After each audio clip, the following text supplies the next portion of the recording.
Vaatame, kui raske on tavalisi, täiesti tavalisi Eesti inimesi valeuudiseid uskuma panna.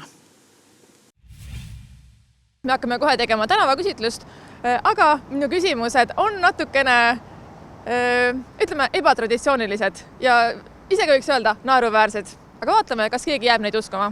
Täna hommikul presidendi kantselei teatas, et alates kevadest president Kersti Kaljulaid vahetab enda ametiauto külgkorviga mootorratta vastu. Kas teie hinnangul see on piisavalt soliidne sõiduvahend meie presidendi jaoks?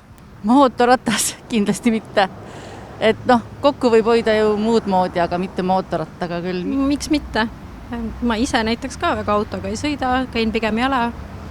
Ja mõnest väga mõistlik, loodussäästlik otsus. Ma ei tea, me oleme oma valikuts vabad, et kui arvab, et see on okei, siis see on okei.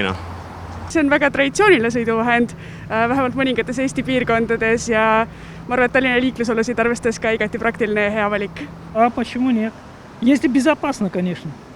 Sõikuda või tõukerattaga, aga olgu ta terve ja olgu ta rõõmus, sest ta on ka sportlane nagu minagi ja ta käib suusatamas ööl ja päeval ja ma ei taha, et ühegi riigimehe kallal näritakse. Kui me juba teid kätte saime, ma küsin teilt teise teema kohta veel. Et täna siis sai lõplikult kinnitus see, et 2018. aastal Argentiina rallil Ott Tänaku Toyota Yarise kapoti all oli tegelikult VAZ 2101 mootor ja ta tegi mõnes mõttes sohki sellega. Kas teie hinnangul tuleks talt selle eest maailmameistri tiitel nüüd tagantjärgi ära võtta? Sport võiks olla aus.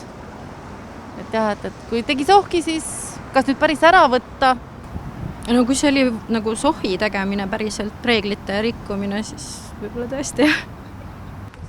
Vau, pole kuulnudki seda, mis uudistega üldse tegu on või nagu, ma ei tea, ma ei ole täna uudiseid lugenud, aga ma ei tea, oli see keelatud see mootor seal või? No teise automootor põhimõtteliselt, vanaaegne. Ma arvan, et siis tuleks ära võtta, see on nagu doping.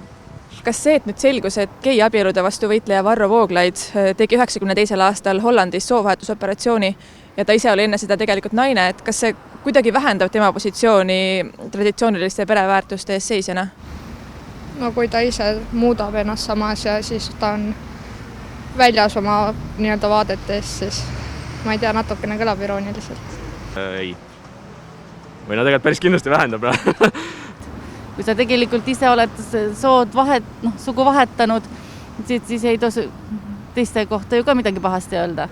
Ei ole ju. Te arvate, et ta ei ole seda teinud? Arvan küll, jah. Meil on täiesti õigus, tegelikult kõik need uudised.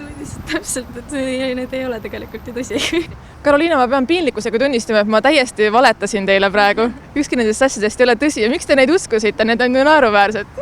Ma ei tea. No selles osas ma ei ole mõned tunnid vaadanud otseselt uudiseid ja kuna teie olete televisioonis, siis ma oletsin, et teie olete asjadega paremini kursis. Tulite siia oma kaamera ja mikrofoniga. Ma üldiselt üritan kursis olla ikkagi uudistega, et see Tänaku oma oli nagu eriti sükene, mis pani nagu veits mõtlema, et kust see tuli. Maailmast võib mida kõike oodata, et selles mõttes kunagi tänapäeval ei tea. Ma teate, te olete nii sümpaatne naine ja mina vaatamata oma eale olen alati sümpaatsete naiste teenistuses ja kuna te isegi lolle küsimusi küsivad, et te tegite mulle head ninalipsu. Keskude ja huumorineel.